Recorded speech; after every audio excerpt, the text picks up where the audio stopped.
আসসালামু আলাইকুম দর্শক, আপনাদের সামনে প্রতিবারের মতো এবারও নতুন একটি ভিডিও নিয়ে হাজির হয়েছি। তো আজকের ভিডিওর বিষয়টি একটু ব্যতিক্রম।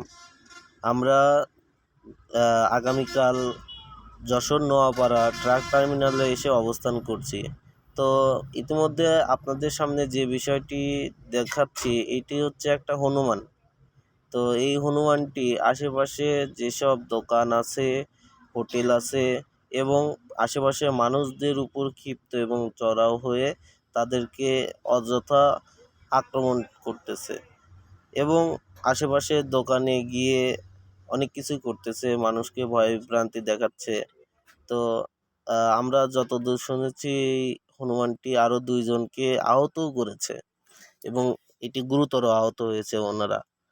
তো আপনারা যারা ট্রাকের ড্রাইভার ভাইয়েরা আছেন তারা